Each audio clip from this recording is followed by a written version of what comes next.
नमस्कार, मैं आशुतोष आप सभी का डिकोड एग्जाम के इस डिजिटल प्लेटफॉर्म पर स्वागत करता हूं। आज हम लोग पढ़ेंगे पृथ्वी का उद्भव और उससे जो भी रिलेटेड सिद्धांत होंगे उसको हम लोग पढ़ेंगे। सबसे पहले हम लोग ये जान लें कि आज से पहले हम लोग जो पढ़े थे, हम लोग भारत से शुरू किए, अवस्थिति और विस्तार से शुरू किए, उसके जलवायु और वनस्पतियों को पढ़ने के बाद हम लोग पृथ्वी की आंतरिक संरचना को पढ़े और वहीं हम लोगों ने डिसाइड किया कि आखिर पृथ्वी क्या है। यदि पृथ्वी का उद्भव हम लोग पढ़ेंगे तो एक प्रश्न हम लोगों के सामने आया कि ये क्या है।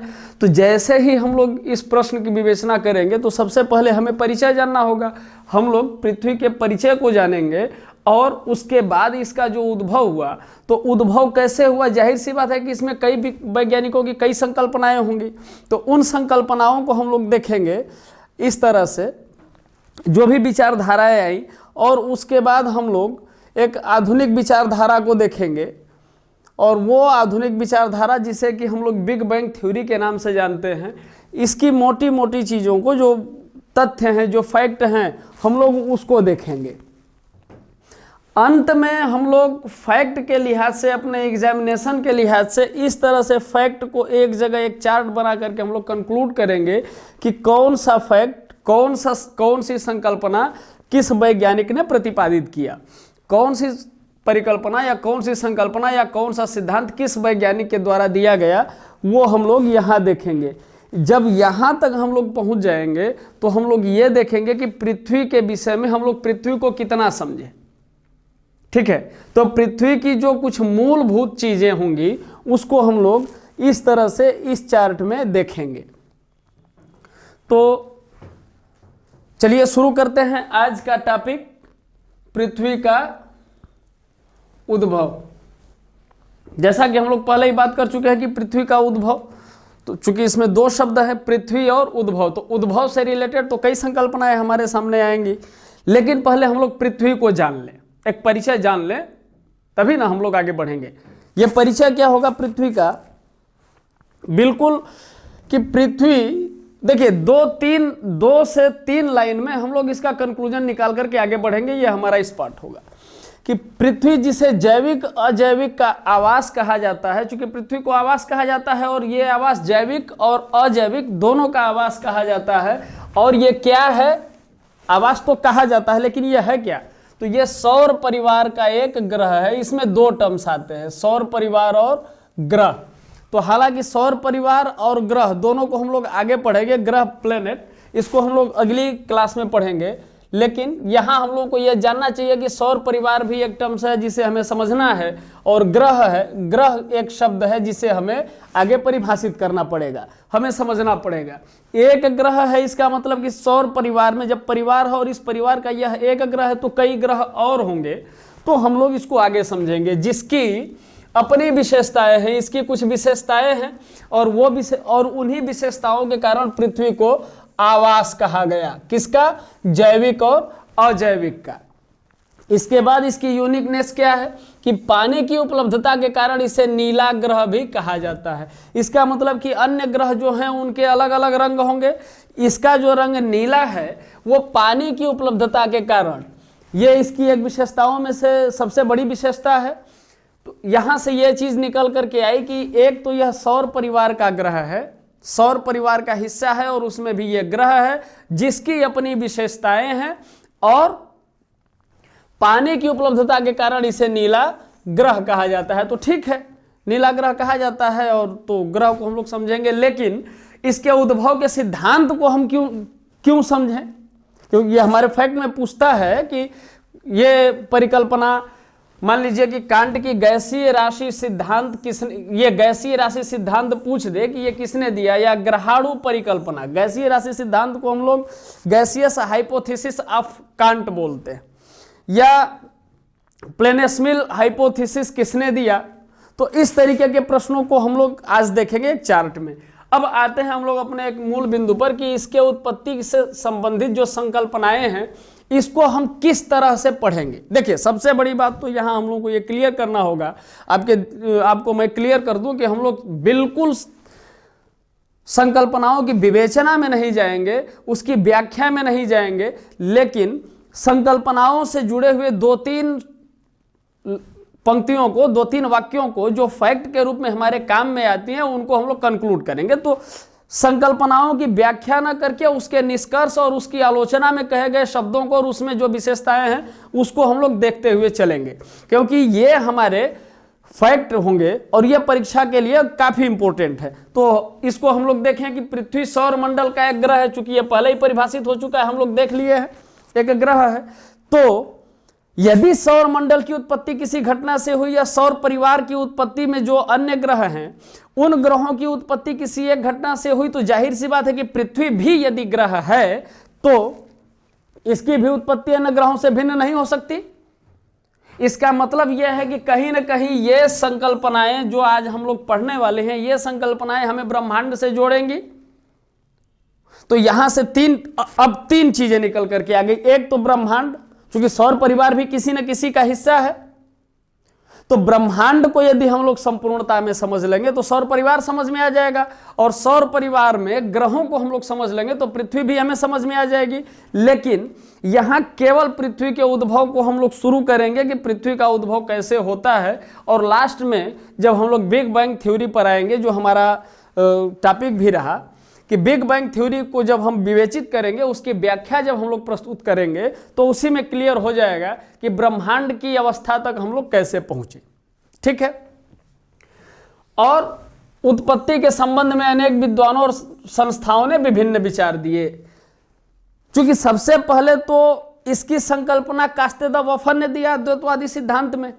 आगे चल करके इमैनुअल कांट ने कहा, इमैनुअल कांट की परिभाषा को वायव्य राशि या गैसीय राशि सिद्धांत या गैसियस हाइपोथेसिस ऑफ कांट कहा गया। दूसरा, इस सिद्धांत में कुछ लेकिन परंतु रहा होगा, हम लोग आगे देखेंगे कि वो क्या था। तो लाप्लास की निहारिका नेब्यूला हाइपोथेसिस लाप्लास ने दिया, ये चूंकि गणितज्ञ थे। इसके बाद द्वैतवादी संकल्पना, यहां तक जो चीजें चल रही हैं ये एक तारक है। अद्वैतवादी सिद्धांत यदि पूछता है तो कास्तेद वफन ने दिया। हालांकि इसी से मिलता जुलता कांट और लाप्लास ने भी दिया, लेकिन यहां अभी तक जो एक ग्रह से परिकल्पना की बात हो रही थी उसको आगे बढ़ाया गया और कहा गया कि नहीं, ये केवल एक ग्रह से नहीं हुआ है, ये 2 ग्रह से। आगे जैसे ही हम लोग बढ़ते हैं तो चेम्बरलेन और मोल्टन ने कहा, द्वैतवादी संकल्पना दिया, इसको ग्रहाणु परिकल्पना कहा गया। ग्रहाणु परिकल्पना को हम लोग पढ़ते हैं प्लेनेस्मिल हाइपोथेसिस। ठीक है। इसके बाद इसी द्वैतवादी संकल्पना में हम लोग देखेंगे सर जेम्स जीन्स की ज्वारीय परिकल्पना, tidal hypothesis of Jeans and Jeffreys. इसके बाद रसेल के द्वैतारक सिद्धांत, binary star hypothesis of Russell. इसके बाद हम लोग देखेंगे ऑटो स्मिथ की अंतर तारक धूल परिकल्पना। चूंकि देखिए हिंदी और इंग्लिश दोनों टर्म हमें इसलिए समझना होगा कि कभी कभी हम लोगों को, जैसे हम लोग पिछले क्लास में देखे थे कि मेंटल को शुद्ध हिंदी में हम लोग प्रवार कहते हैं। मान लीजिए आपके क्वेश्चन में आ गया है, वो तो शुद्ध हिंदी में ही देगा, मेंटल की जगह प्रवार टर्म्स का यूज कर दिया तो फिर ठीक है। तो इसको इसीलिए हम लोग कम से कम सिद्धांतों के नाम को बाइलिंगुअल में हम लोग देखेंगे।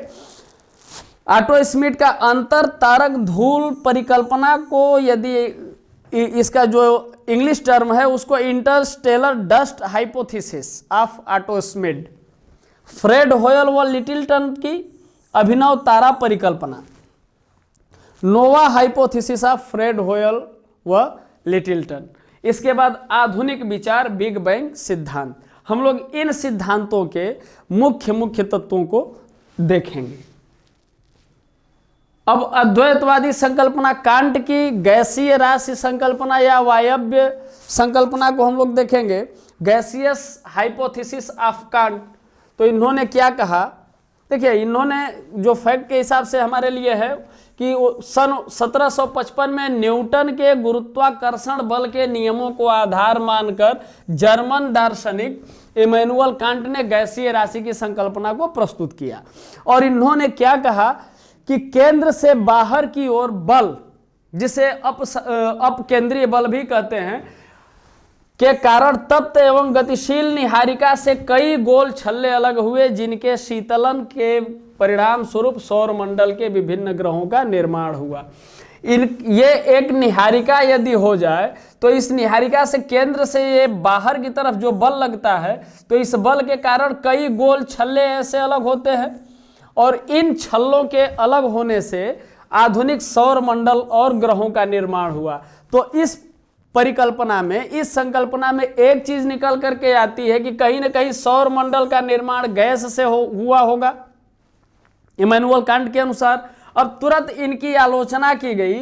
आलोचना में क्या आया कि इन्होंने जिस सिद्धांत गणित के जिस नियम का प्रयोग किया वह नियम ही गलत रहा। गणित के अपने इस सिद्धांत में इन्होंने गणित के गलत नियमों का आधार बनाया और वो नियम कोणीय संवेग के संरक्षण का अनुपालन नहीं करता। कोणीय संवेग के संरक्षण का नियम क्या कहता है कि घूर्णन बल किसी पदार्थ में एक जगह से दूसरी जगह तो स्थानांतरित हो सकता है लेकिन कम या ज्यादा नहीं हो सकता। और इन्होंने क्या कहा कि गतिशील निहारिका से ये निहारिका, ये नेब्यूला यदि गतिशील है तो इसके बाहर, हाँ ये ठीक है घूर्णन, ये बल बाहर लगा लेकिन इसके बाद जो ये अलग हो रहे हैं छल्ले तो इनके शीतलन यानी ठंडा होने के परिणाम स्वरूप शीतलन हो रहा है तो जाहिर सी बात है कि इनके घूर्णन गति में भी कमी आ रही है। तो यहां विद्वानों ने कहा कि नहीं, आपने गणित के गलत नियमों का प्रयोग किया और जिन नियमों का प्रयोग किया वो कोणीय संवेग के संरक्षण का अनुपालन नहीं करता। तो इसमें थोड़ा सा सुधार किया लाप्लास। ये सन 1796 ईस्वी में फ्रांसीसी गणितज्ञ लाप्लास ने क्या कहा कि ग्रहों का निर्माण धीमी गति से घूमते हुए पदार्थों के बादल से हुआ। अब देखिए यहां पदार्थ शब्द आता है कि पदार्थों के बादल से हुआ जो कि सूर्य की युवावस्था से संबद्ध थे। अर्थात ये इतना हम लोग 2 लाइन समझे। अब इसका मतलब हम लोग देखेंगे गहराई से। तो एक तप्त निहारिका से पहले जहां इमैनुअल कांट ने कहा कि कई छल्ले बाहर निकले तो यहां इन्होंने कहा कि ये केंद्रीय बल जो लग रहा है तो यहां से एक छल्ला केवल ऐसे बाहर निकलता है और बाद में यही छल्ला 9 पार्ट में डिवाइड होता है ऐसे ऐसे। इनकी आलोचना क्या हुई? इनकी आलोचना यह हुआ कि चलो ठीक है, ये तो ठीक है लेकिन सभी ग्रहों के उपग्रहों को अपनी पितृ दिशा में घूमना चाहिए। मान लीजिए इससे यदि कोई चीज निकल करके अलग हुई तो जो उपग्रह है वो अपने पितृ दिशा की घूर्णन गति के अनुसार और उसके घूमने की दिशा के अनुसार घूमेगा। लेकिन यहां चीजें उल्टी हो गई। क्यों? क्योंकि शनि और बृहस्पति के उपग्रह अपने पितृग्रह के विपरीत दिशा में भ्रमण करते हैं। यहां आपके कई कॉन्सेप्ट भी क्लियर होते चले जाएंगे, आप इसको ध्यान से देखेंगे। अब इन 2 हालांकि कई संकल्पनाएं हमारे पास हैं लेकिन हम लोग कुछ संकल्पनाओं को ही यहां देख रहे हैं। आगे चल करके हम लोग एक चार्ट में सारी चीजों को देखेंगे।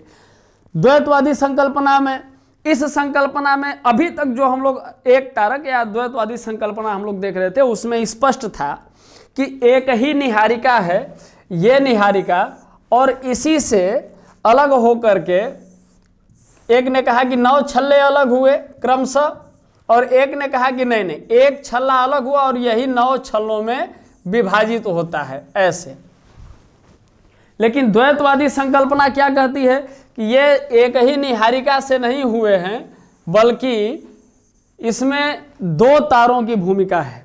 वो 2 तारे कैसे हैं? तो आइए अब हम लोग देखते हैं चेम्बरलेन तथा मोल्टन की प्लेनेस्मिल हाइपोथेसिस को 1905 में दी गई यह संकल्पना और इस सिद्धांत ने गैस के स्थान पर ठोस पिंडों की परिकल्पना को स्थापित किया और कहा कि ब्रह्मांड में एक और भ्रमणशील तारा जो ये सूर्य है और सूर्य के आसपास एक और भ्रमणशील तारा आता है और इस तारा के सूर्य के नजदीक आने के परिणाम स्वरूप जो तारे का गुरुत्वाकर्षण है इसके गुरुत्वाकर्षण से सूर्य से सिगार के आकार का,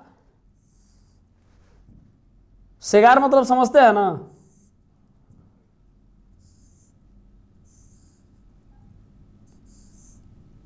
सिगार के आकार का कुछ पदार्थ अलग हुआ और यह तारा जब सूर्य से और ये तारा जब सूर्य से दूर चला गया तो सूर्य की सतह से बाहर निकला ये पदार्थ धीरे धीरे सूर्य के चारों तरफ चक्कर लगाने लगा।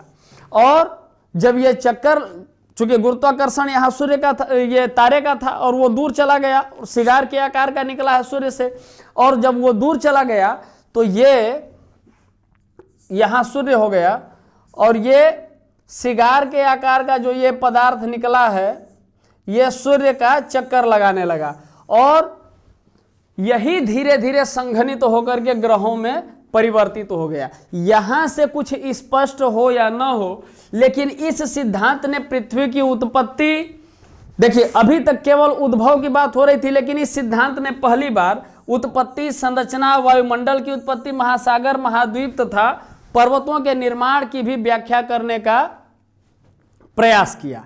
यह इनकी विशेषता है। यहां तक हम लोग देखें, लेकिन जेम्स और जेफरीज की जो परिकल्पना आई टाइडल हाइपोथेसिस, इसके अनुसार आरंभ में तो इन दोनों ने, चैम्बरलेन और मोल्टन, का समर्थन किया कि हाँ ठीक है आप सही बोल रहे हैं, लेकिन कुछ समय के बाद इन्होंने कहा कि नहीं, सौर मंडल का निर्माण सूर्य के नजदीक एक तारे के आने से और सूर्य का कुछ भाग, क्योंकि देखिए अभी हम लोग उसी लाइन पे चल रहे हैं जहां चैम्बरलेन और मोल्टन ने कहा था, ज्वारीय उद्भेदन के कारण सूर्य का कुछ भाग ज्वारीय उद्भेदन के टाइडल हाइपोथेसिस होती है, और यहाँ टाइडल इफेक्ट होता है के कारण फिलामेंट के रूप में खींच गया। इन्होंने, चैम्बरलेन ने कहा था कि सूर्य से सिगार के आकार का ऐसे कुछ अलग होता है, लेकिन इन्होंने कहा कि नहीं, ये केवल एक खिंचाव है, ऐसे एक खिंचाव है जो बाद में सूर्य से टूटकर ये अलग होता है, और जब ये अलग होता है तो ये सूर्य का चक्कर लगाने लगा, और इसी फिलामेंट से सूर्य का, सौर मंडल का निर्माण हुआ। इसके बाद रसेल ने कहा, रसेल की द्वैतारक सिद्धांत, binary star hypothesis of Russell, Russell ने कहा, एक प्रकार से ज्वारीय परिकल्पना में थोड़ा सा संशोधन प्रस्तुत किया, और इस सिद्धांत में रसेल ने सूर्य और ग्रहों की वर्तमान, इसका मुख्य उद्देश्य रसेल ने जो इंपॉर्टेंट फैक्ट दिए वो ग्रहों और सूर्य की वर्तमान दूरी, हम लोग याद करते हैं ना कि कौन सा ग्रह कितनी दूरी पर है, तथा ग्रहों के वर्तमान कोणीय आवेग की अधिकता जैसी समस्याओं का समाधान प्रस्तुत किया जो अभी तक बरकरार थी। इसका मतलब कि इन समस्याओं पर अब वैज्ञानिकों का ध्यान नए तरीके से गया। इसके आगे ऑटो स्मिथ, अब चूंकि यह परिकल्पना धीरे धीरे लोग अब इस पर विचार करने लगे। थोड़ा सा आगे हम लोग बढ़ते हैं तो ऑटो स्मिथ ने कहा, ऑटो स्मिथ की अंतर तारक परिकल्पना, इंटरस्टेलर डस्ट हाइपोथेसिस, इसमें क्या है कि 1950 में रूस के ऑटो स्मिथ और जर्मनी के कार्ल वाइजास्कर ने निहारिका परिकल्पना को संशोधित करते हुए कहा, निहारिका परिकल्पना किसकी रही? चलिए, निहारिका परिकल्पना, लाप्लास की जो निहारिका परिकल्पना थी उसमें संशोधन करते हुए इन्होंने कहा कि सूर्य एक सौर निहारिका से घिरा हुआ था। ये जो सूर्य है, ये सूर्य, ये एक सौर निहारिका से घिरा हुआ था, और यह निहारिका किससे बनी हुई है? ये नेबुला हाइड्रोजन और हीलियम से तथा धूल कणों से निर्मित थी। इन कणों के घर्षण और टकराने से, संघनित होकर के जब ये कण आपस में टकराते हैं तो एक चपटी तस्तरी नुमा बादल का निर्माण होता है, और जब ये चपटे बादल का निर्माण होता है संघनित होकर के, और अभिवृद्धि प्रक्रम द्वारा ही, उसके बाद इसके विस्तार में जब यह टूटन होती है तो अभिवृद्धि प्रक्रम के द्वारा ही ग्रहों और अन्य ग्रहों का निर्माण हुआ। ठीक है, यहां इसमें एक विशेषता यह है कि यह परिकल्पना सूर्य और अन्य ग्रहों के बीच कोणीय आवेग में जो अंतर है, विभिन्न ग्रहों की संरचना में अंतर और ग्रहों की गति में अंतर, सूर्य और ग्रहों की वर्तमान दूरी आदि की वैज्ञानिक व्याख्या करने में समर्थ तो है, लेकिन यह परिकल्पना यह बताने में असमर्थ रहा कि सूर्य जब इस आकाश गंगा के बीच से गुजर रहा था तो इसने धूल कणों को जो धूल कण हैं उन धूल कणों को किस तरह से अपने ओर आकर्षित किया, जिसके घनीभूत होने से ग्रहों का निर्माण हुआ। बाकी सारी चीजें तो ठीक है, कोणीय आवेग में अंतर क्या है, ग्रहों के बीच में दूरी क्या है, सारे ग्रहों की संरचना में भी अंतर आपने बता दिया। लेकिन ये कैसे आप कहेंगे कि ये सूर्य ने जो कणों को यहाँ इन कणों के घर्षण और टकराने से इन कणों को आकर्षित सूर्य ने किस आधार पर किया, कैसे इन्होंने आकर्षित किया? तो द्वैतवादी संकल्पना में फ्रेड होयल और लिटिलटन ने एक दिया परिकल्पना जिसे अभिनव तारा परिकल्पना कहा गया। नोवा हाइपोथेसिस, अभिनव तारा परिकल्पना, फ्रेड होयल। 1939 में इन्होंने अपनी पुस्तक, इनकी पुस्तक का नाम है नेचर ऑफ यूनिवर्स। कभी कभी आपके एग्जाम में पूछेगा नेचर ऑफ यूनिवर्स के राइटर का नाम बताइए, या फ्रेड होयल या लिटिलटन की जो पुस्तक है उसका नाम नेचर ऑफ यूनिवर्स सन। इन्होंने नाभिकीय भौतिकी से संबंधित सिद्धांत देते हुए ज्वारीय परिकल्पना में संशोधन किया।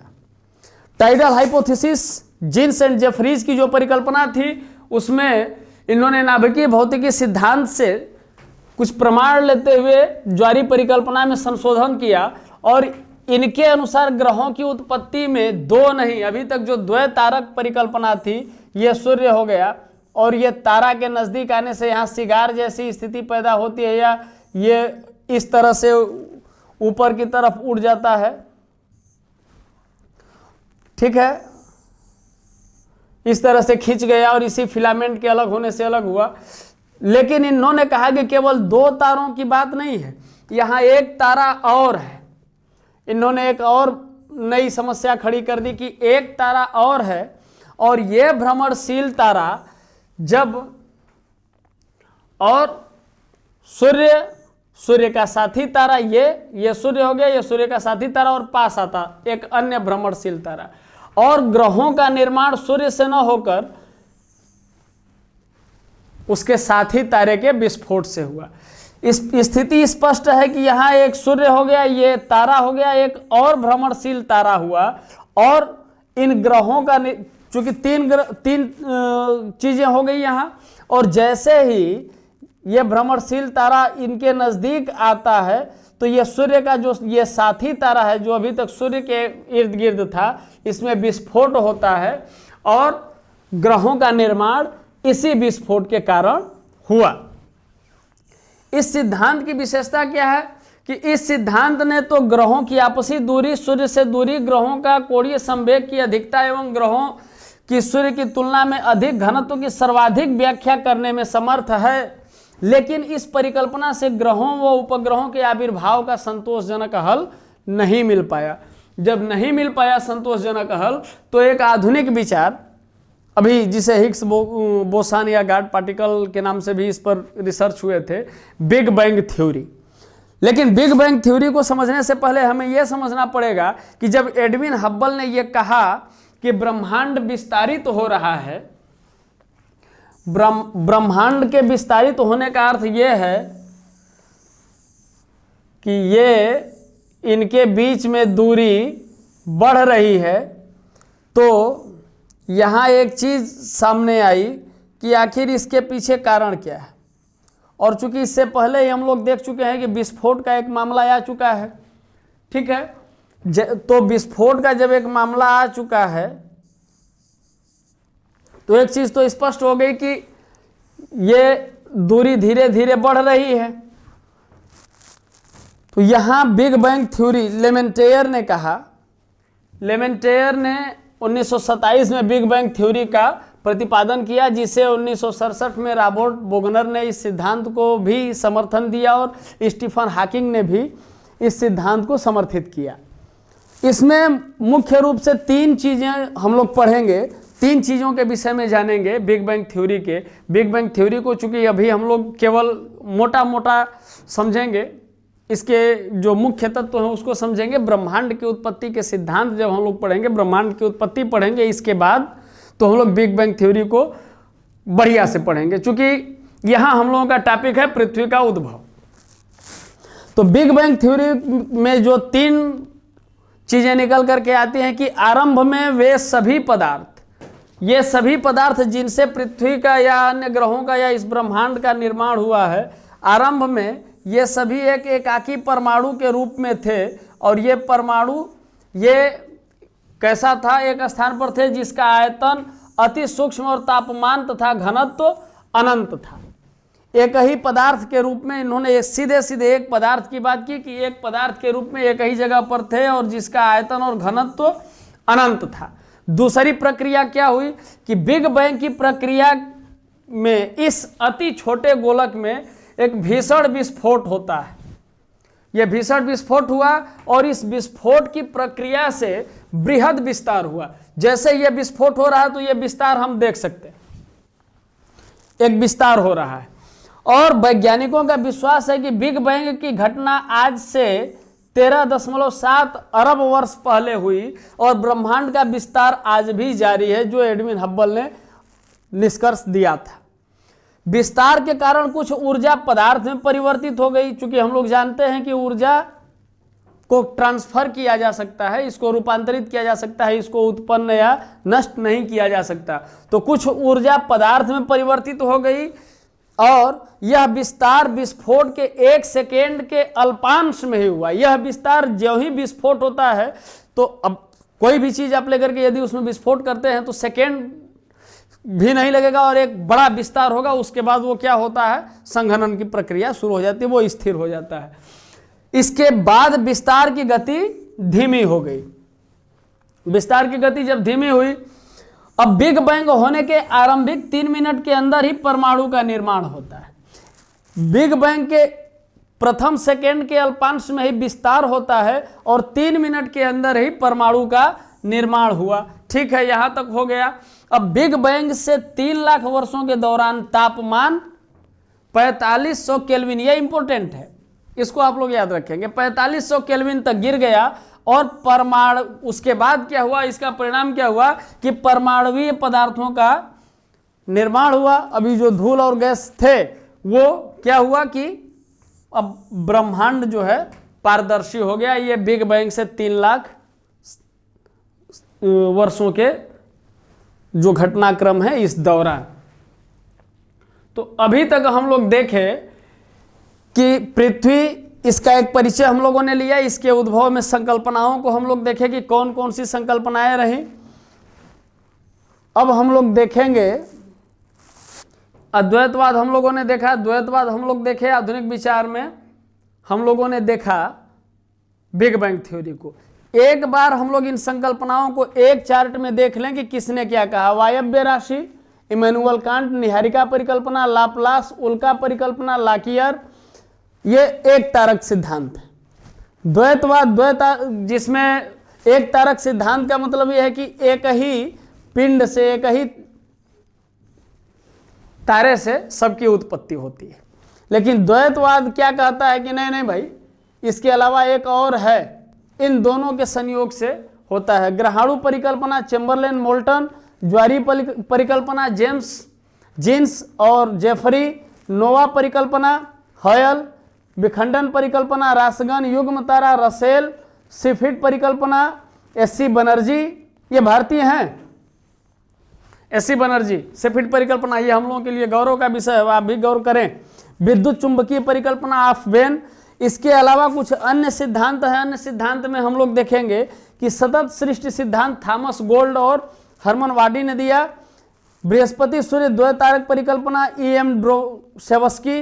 अद्वैतवाद विचारधारा, कास्ते द वफन। बिग बैंग सिद्धांत, लेमेंटेयर। स्फीति सिद्धांत, एलेन गुथ। पल्सेटिंग सिद्धांत, एलेन सेंड्रेज। और वायव्य कुंडलाकार निहारिका परिकल्पना, केल्विन ने। अब इन परिकल्पनाओं को देखने के बाद जाहिर सी बात है कि हमें अब यह जानना चाहिए कि आखिरकार पृथ्वी को हम क्या समझें। रूप, रंग, आकार, प्रकार, इसकी गति, इसके आचार व्यवहार को हम लोग जब समझेंगे तो मुझे लगता है कि पृथ्वी हमारे लिए स्पष्ट हो जाएगी और जो हमारे एग्जाम के लिए भी काफ़ी महत्वपूर्ण है और काफ़ी इंपॉर्टेंट है। तो आइए अब हम लोग उसको देखते हैं। तो सबसे पहले तो इसके रूप रंग की हम लोग बात कर लें कि इसका आकार प्रकार कैसा है। पृथ्वी की आकृति जियोड, पृथिव्याकार, सीधे सीधे आप समझें, पृथिव्याकार। अक्ष ध्रुवीय व्यास, इसके जो अक्ष का जो ध्रुवों पर इसका जो अक्ष ध्रुवीय व्यास है 12,714 किलोमीटर, भूमध्य रेखा, ये इसको अक्ष यदि मान लिया जाए ऐसे, तो अक्ष और ये भूमध्य रेखा, तो अक्ष ध्रुवीय व्यास जो है कितना है 12,714 किलोमीटर, भूमध्य रेखीय व्यास इसका क्या है 12,756 किलोमीटर, ध्रुवीय परिधि 40,008 किलोमीटर, और विषुवत रेखीय परिधि, व्यास और परिधि में अंतर तो हम लोग समझ रहे हैं ना, ठीक। तो विषुवत रेखीय परिधि 40,075 किलोमीटर। इसका द्रव्यमान कितना है, तो द्रव्यमान हम लोग देखेंगे 5.97 गुणे 10⁻24 टन। इसका जलीय भाग कितना है 71% जल है, स्थलीय भाग 29% स्थल है, आयतन 10.83 गुणे 10⁻11 घन किलोमीटर।